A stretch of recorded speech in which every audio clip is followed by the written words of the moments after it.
balobaki album mango mais yebine ndule obi ke bakosaki biso bakosaki biso non fait rigola non fait rigola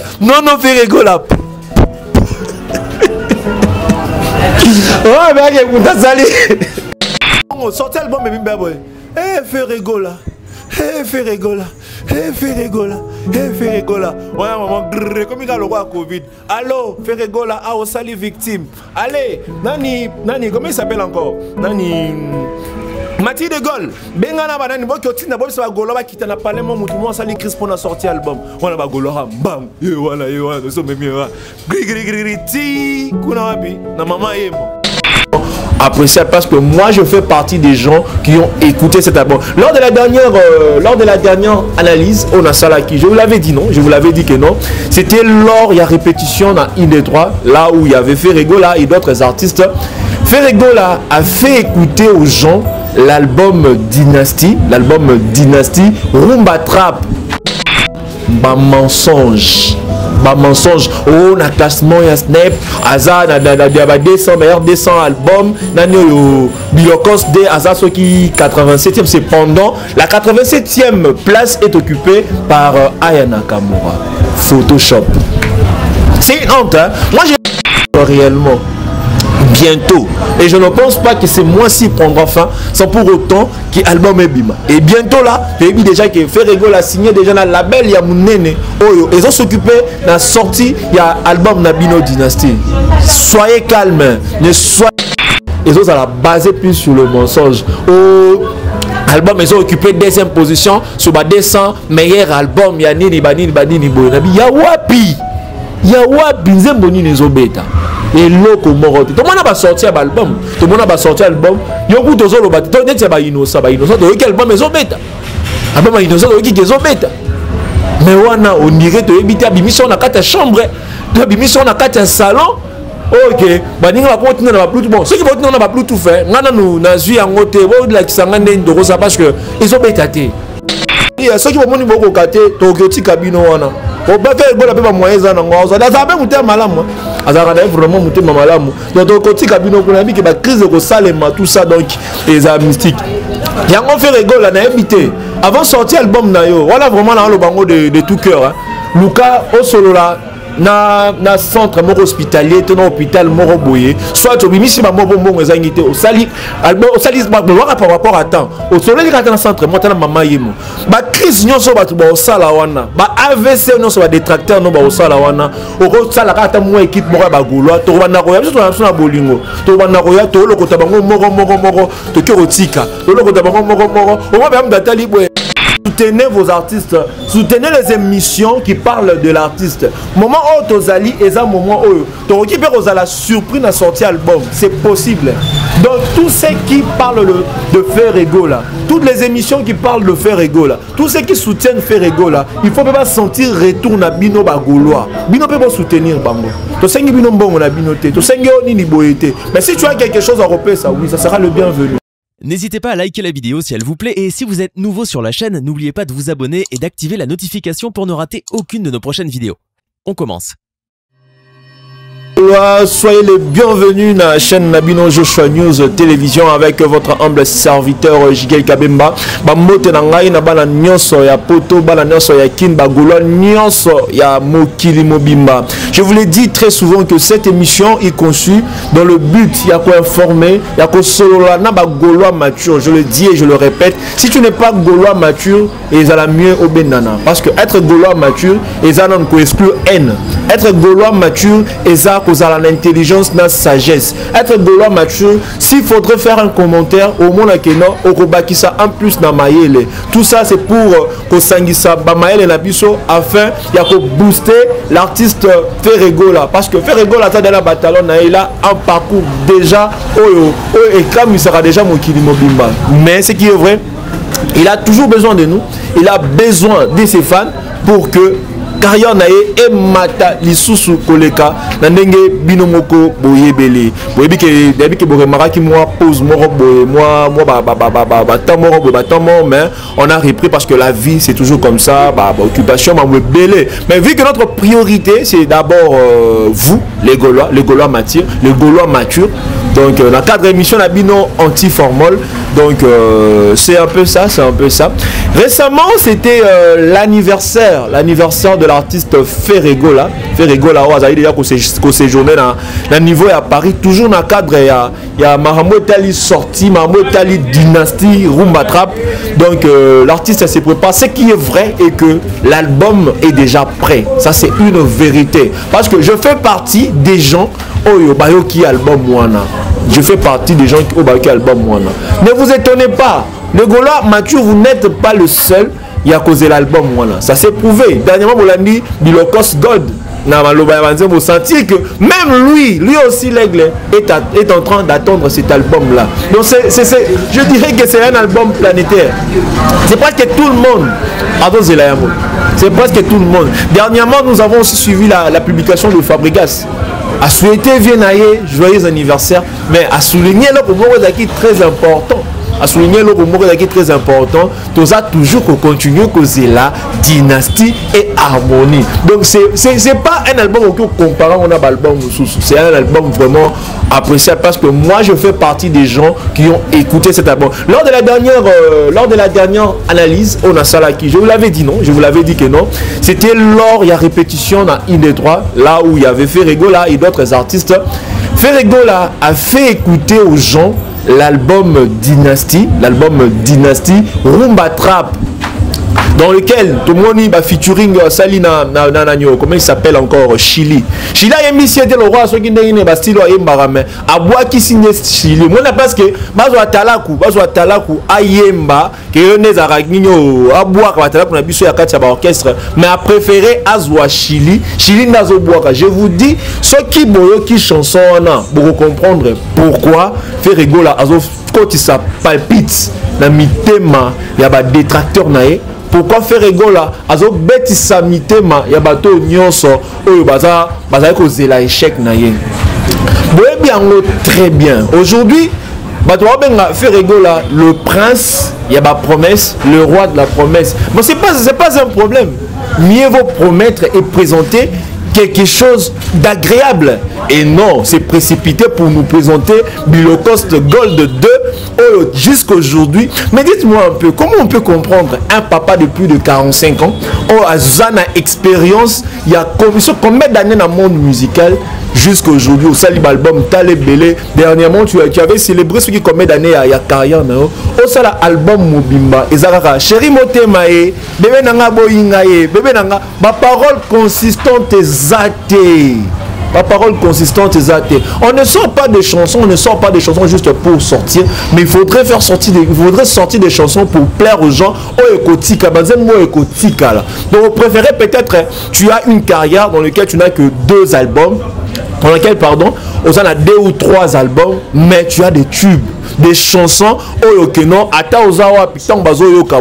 l'artiste avait vraiment fait son travail aujourd'hui nous parlons de Luambo aujourd'hui nous parlons de Madilou nous parlons de beaucoup d'artistes mais c'est grâce à leurs œuvres aujourd'hui Madilou n'est plus en vie aujourd'hui Luambo n'est plus en vie mais jusqu'aujourd'hui leurs chansons sont écoutées jusqu'aujourd'hui leurs chansons sont appréciées c'est parce qu'ils ne sortaient pas des chansons juste pour sortir mais ils sortaient des chansons pour qu'elles aient marqué comment quelqu'un a compris ça Nzembo oui on ne refuse pas je sais qu'il est à la quête d'un disque d'or mais pourquoi Nzembo album à réédition bimisi et ils à la hauteur à la hauteur ya muto akoki kozwa disque d'or et pire parce que toujours continuer na rythme na bango ya système à kosa leka nous aussi nous pouvons le faire aujourd'hui Ferregola à sa publication le que non l'album est déjà prêt.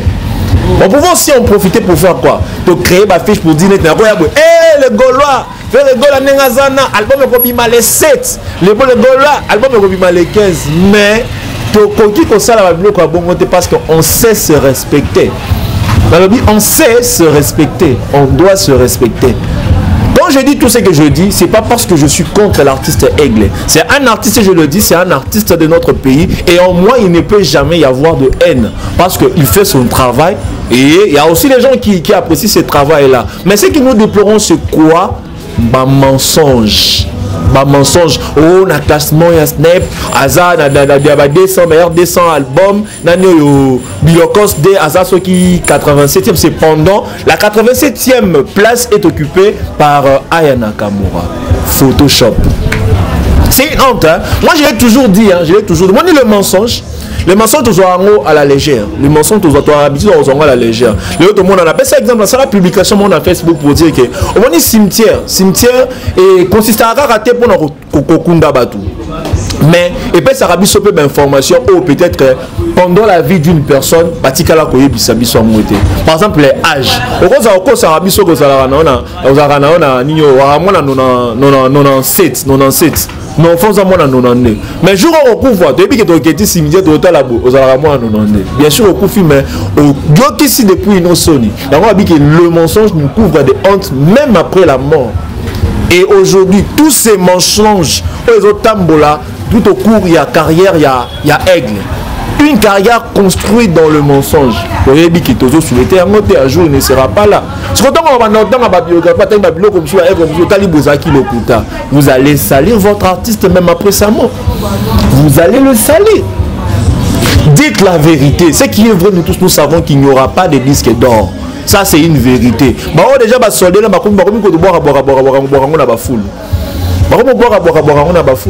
mais soyez patient. Ça c'est une vérité. Et je le dis et je le répète, moi, Nayoka qui album moi là. On va monter à Carlito. Na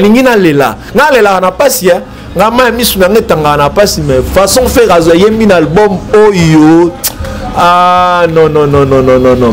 La promesse, on s'en fout. Nous qui sommes matures, nous comprenons ce qui se passe réellement. Nous qui sommes matures, nous comprenons ce qui se passe réellement. Bientôt. Et je ne pense pas que ce mois-ci prendra fin sans pour autant que l'album est bima. Et bientôt là, j'ai vu déjà que Ferrego l'a signé déjà dans le label, il y a mon néné. Ils ont s'occupé de la sortie, il y a l'album Nabino Dynasty. Soyez calme, ne soyez pas influencés par des propos qui ne valorisent pas votre artiste. Vous allez influencer par Yangote. Tant on y marque derrière Ferrego là, vous voyez pourquoi on a fait Ferrego là. Batinda Kiyote, c'est un choix. Et puis, on sait qu'il y a passe par plaisir. C'est parce que tu étais convaincu que tu as choisi le meilleur des artistes. Comment on peut comprendre une vidéo, il y a concert, et ça n'a plus d'1h30. Aujourd'hui, ça compte 935 000. 935 000 vues. Et ça, moi, rare chose, et ça, la musique, n'a biso. Mais ça n'a pas 7 millions, 8 millions, 10 millions, na vidéo 2 minutes, 3 minutes. Mais une vidéo qui ils ont minutage, il y a plus d'une heure. Il y a plus d'une heure. Mais ils ont commandé dans le net. Bientôt c'est 1 million. Est-ce qu'on compare à 2 millions? Il n'y a que Ferrego là qui peut le faire. Ça c'est une vérité. Il n'y a que Ferrego là qui peut le faire. Et Golo Mature, soyez fiers de votre artiste. Là, je vous le dis, soyez vraiment fiers de votre artiste. Et je sais bien, vous le serez plus encore. Tango, album Moneko Bima. Vous ne serez pas dessus. Bon Bima, papa que la bino ba ono so ba lo ba wana. Ba mwa ke la nyo so wana ba bo ke la bino. Bon Bima yango. Et comme vous le savez, bientôt, Ferrego là, en activité musicale, concerne un niveau, il y a Est, qu'on a pas causé là, quand même que la date n'est pas encore connue, mais bientôt là, tout sera officiel parce que c'était vraiment important que à qu'indépendant nous pensions dans l'Est, il y a République démocratique du Congo. Nous voyons état de siège, tout le temps pleure.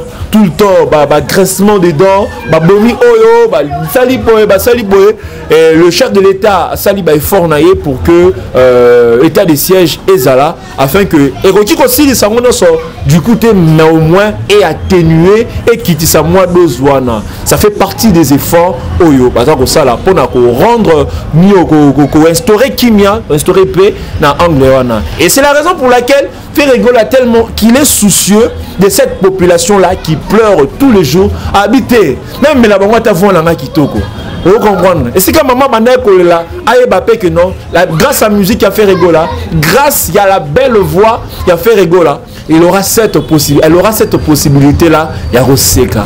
Fait rigoler la voix et Kabila Rabaninga sourire. Vous voyez pas raconter? Et si ils auront ceux qui concertent, ils ont la possibilité, il y a pendant 2 heures, 3 heures, 4 heures. Sachez-le bien que ces gens-là auront la possibilité, il y a Seka pendant 4 heures, il y a la consoler pendant 4 heures, il y a la tana et c'est ma robot sans la queue. Boka, ils ont la difficulté, la sécurité et que ça n'a milieu moral, ce qui va robot sans la yango. Donc c'est important qu'un artiste comme Ferregola puisse prester dans un milieu comme Oyo Wana Est, Oyo, ils ont vraiment insécure. Quand même que non, il y a des efforts et tout ça au niveau du gouvernement pour que nous sortions et Salima comme il le faut. Donc c'est un peu ça et n'oublions pas non plus programme à The Voice Kid, Pony, le meilleur coach parce qu'il n'y a pas mieux que lui, ça c'est une vérité. Il n'y a pas mieux que lui, il n'y a pas mieux que lui dans la musique congolaise et c'est déjà prouvé, et beaucoup de sous confirmation, il y a grandeur, il y a fait rigoler à niveau il y a tant d'albums mais donc c'est un peu ça. C'est que c'est dont je veux marteler cette fois-ci, Ezara, patience. Patience. Et je le dis et je le répète, Nazo s'adressait uniquement à Bagolois mature. Donc faites confiance à votre artiste. Nous sommes et comme j'ai toujours l'habitude de le dire, continuez toujours. Il y a une initiative pour soutenir ces projets. Pourquoi? Je prends mon temps de soutenir l'artiste parce que je ne le fais pas parce que Azali c'est parce qu'il a des connaissances musicales, c'est parce qu'il connaît bien cet art, il est l'un des artistes qui défendent mieux la couleur. Il y a République démocratique, il y a drapeau à la République démocratique du Congo sur le plan musical. Ça c'est une vérité et c'est prouvé. Aujourd'hui, il n'a pas d'album sur le terrain, mais sur OK partout au Kabanzembo nae o ya album weleki ezo beta ko le cabaret édition mususu. Vous comprenez? Ezo beta ko le cabaret édition mususu. Moi j'aurais prodigué conseil na artiste Aigle que avant Nanaega. Ceux qui vraiment qui m'a vraiment aussi parce qu'elle a dit que peut-être César a disque d'or, on le mérite. Ma force à rater, on ne force pas, ça c'est pour forcer parce qu'elle m'a maison bête réédition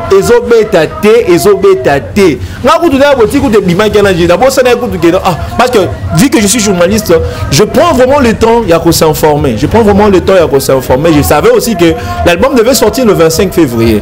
Des fois on n'a pas le temps, il y a qu'à la recherche d'internet. On comprend déjà qu'il y a la sortie d'un album juste attend déjà à venir Nabiso. Juste quand on a vu Nabiso. Le 25 et qui n'habite dans le côté d'internet c'était Nazela non yoka. Ata I ata O.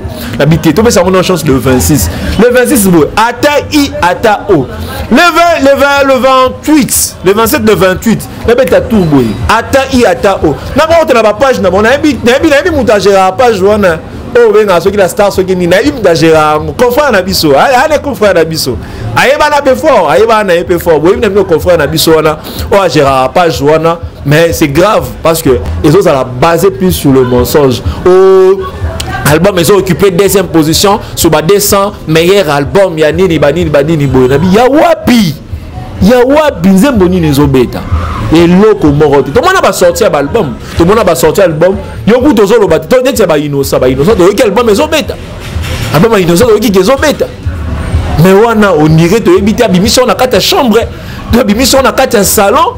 Ok, baninga va continuer na Bluetooth. Bon, ceux qui vont continuer na Bluetooth, ngana nous na zui en côté, bo la kisanga ndendo rosa parce que ils ont bétaté. Ils ont bêta ata mukiete, ils ont bêta ata mukiete. On doit comprendre. Papa zonye la rumba. Hein, ça c'est une vérité zonye la rumba parce que la moindre des gens dans le studio, ah tu as compris. C'est que tu as toi-même tu as compris que ça n'a pas marché. Disque d'or a passé. Disque d'or a passé. Et à un moment faut à la talentueux. Faut à la talentueux. Déjà Bablo est allé Mambo est allé Rumba au festival UNESCO Salaki. Ça avait déjà prouvé que non, l'un des meilleurs artistes se fait rigoler. L'un des meilleurs artistes se fait rigoler. Faut-il la reforcer? Bon ben t'as mis à t'attendre. Moni Oui, je suis un artiste, je suis dans l'obligation de sortir des chansons pour ça la plaisir, mais nature est inspirée. On va dire que moi dans le moi parole moroboué et touché aux autres côtés mon abanzemo. Banzemo motema nanga ye, bébé nanga ye, to lebi yango. Parce que ma chara ba chanson moi bongo, même bala mikie, ba ko yema. Moi ça moi na muteo bate maman, na linga ko mingi na motema nanga maman. Sans maman ngana ko vivre nanga, na ko vivre te maman. Nengo zana maman, yonne grâce à yonne nazali boy, ça be fort non. Tout le monde peut le dire. Mais quand on écoute les paroles de la chanson de l'album, on sent que l'artiste n'a pas travaillé, ou soit c'est parce qu'il a voulu chanter en français que ma parole moussou soit sali fort au somba parce que moi mouké total qui te comprenait que moi mouké dans moi tokos 1 parce que on te dit que bah comme là qui peut belé pour parolier mais oh vraiment à ça le bam ça c'est une vérité même s'il a aussi fait un effort pour la Rosolana artiste moussou pour que ça la promotion et artiste et a sorti album on ne sent absolument rien ça c'est une vérité. Ça c'est une vérité. C'était où là les dossiers qui concernaient la sortie, les dossiers qui concernaient la sortie de la réédition de Bilokos 2 qui nous a déçus, Mais ce qui m'a plu, l'album Wana Mobimba, ça c'est une vérité. Aigle continue bouiller. Aigle, ça je te dis la vérité, continue bouiller. Sans sortir de la musique aux salles. Et là, c'est pas les singles que pour le lobby que aux c'est l'album depuis mon époque c'est l'album. C'est-à-dire que aux appels d'attente, il y a l'album Wana, il y a fait rigoler la dynastie. Mesdames et messieurs, c'est prouvé hein. C'est prouvé. Tant qu'on nous c'est l'album, on a impatience. À tiens même na katanze monaya que non, nous attendons cet album depuis tout mon époque c'est l'album. C'est-à-dire que fait rigoler papa.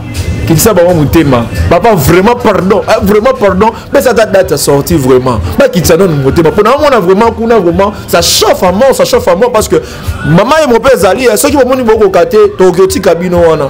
On va faire la paix moyen ça non. Ça va mon thème malamu. Azara vraiment mon thème malamu. Donc Tokyoti cabino pour ami qui ba crise de salema tout ça donc les mystique. Yango fait rigoler na habité. Avant sortir album na yo, voilà vraiment là le bango de tout cœur hein.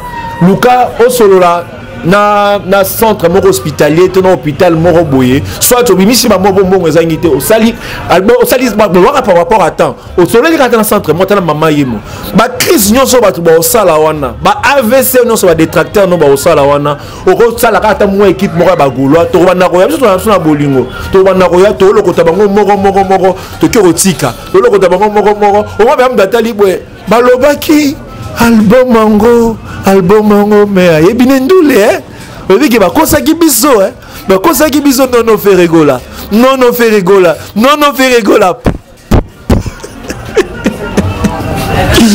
mais que vous t'azali mesdames et messieurs pardon oui est kata on sortait album mais bimba boy fait rigola Ferregola, ouais, maman, comme il a le roi Covid. Allô, Ferregola, ah, au sali victime. Allez, Nani, comment il s'appelle encore? Nani. Mathilde de Gaulle, Bengana Banani, Boki Otina, Boki Goloba qui t'a parlé, mon mouton, sali Chris pour la sortie album. On a Goloha, bam, voilà, nous sommes mieux. Gri, ti, Kunawabi, na maman Yemo. Wana to pesa bango batonga ya featuring na ba Chili. Ali ndeko zo tonga o ya featuring na Chili. Oh mola, mutako mutako me osala ye moko ba cri, akomo yema banzemba album. Donc et osala vraiment une crise, il y aura des AVC, je vous le dis. Et il n'y aura pas une sortie d'album local à Oa Dynasty. Ça c'est vraiment une vérité. Ça c'était le dossier qui concernait Bilokos 2 et la sortie bientôt, il y a Dynasty, il y a Ferregola. Et cette fois-ci, nous allons parler de mon pépé. Parce qu'il y a des mots pépé et des mots pépé. Parce que quand on a confusion, dans notre musique, surtout dans le monde urbain, nous avons Gaz Mawete et nous avons Gaz Fabuleuse. Donc Gaz Fabuleuse, c'est-à-dire, on doit mettre à paix. Mon pépé, c'est fabuleux, hein? C'est fabuleux. Mais si on gaz, il y a mon pépé, donc on bête, on a sur la bloc à Mawete. Donc c'est vraiment grave, Oui, l'artiste vient de sortir son album. Oh, vraiment, toujours continuer, toujours Kolanda, toujours continuer Kolanda. Déjà, dans quelques chansons, on a lundi, je me dis que Azap a même problème. Problème de ma parole. Ma parole, les autres, sont trop légère. Les autres, sont vraiment la consistance. Au senti vraiment que non, il a apporté quelque chose de côté quand on a. Par exemple, quand on a il y a ma parole à Youssoufa. Nous sur les autres, c'est la parole à Youssoufa Makas. Pourquoi? Parce que ces paroles interpellent. Quand il dit quelque chose, ils ont même maillot en réflexion. Mais le parole, il y a album, il y a Nicolas Zobima. Les gens ne sortent des albums que pour sortir, mais il ne faut pas un effort pour que tant que cet album, je sens que ton album a apporté quelque chose dans que ce soit sur le plan intellectuel, le plan ébélé, mais il y a plus qu'à la Mamba Bolingo, la légèreté dans le parole. La légèreté. Mais je te donnerai un conseil, mon pépé, de faire un effort, de sortir dans un sentier battu.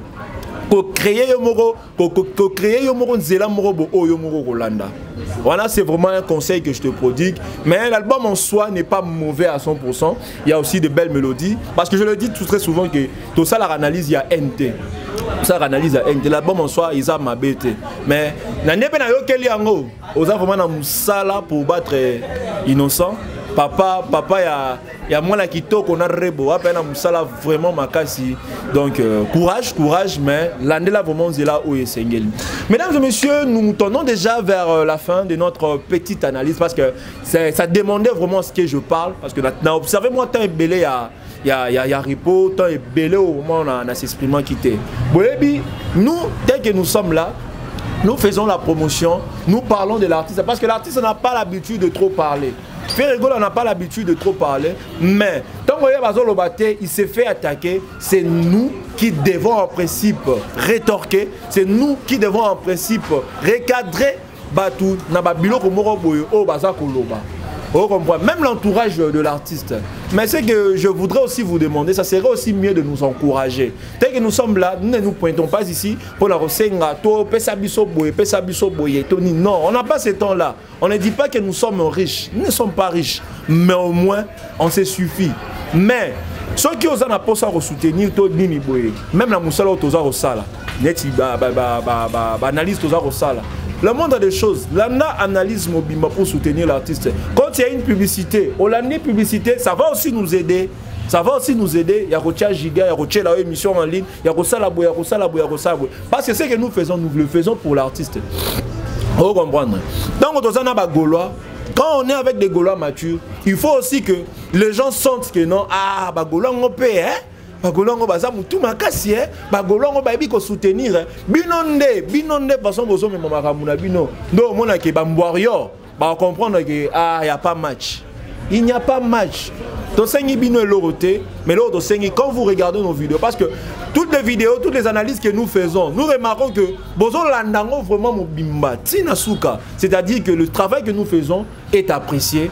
Et puis même dans le commentaire, on le sent. Quand même que les warriors ne manquent jamais l'occasion d'insulter au lieu de proposer ou bien d'argumenter positivement. Ils ne manquent jamais cette occasion-là. Mais ce que nous faisons, tout ça déjà n'a pas retour, on sent vraiment. Il y a un moment où on mingi, merci mingi na maman Tafofana pour notre soutien, notre encouragement. Et maman pour ça, nous serons toujours reconnaissants. Et tous les Gaulois, soutenez vos artistes, soutenez les émissions qui parlent de l'artiste. Moment où Tozali et un moment où à la surprise à sortir album, c'est possible.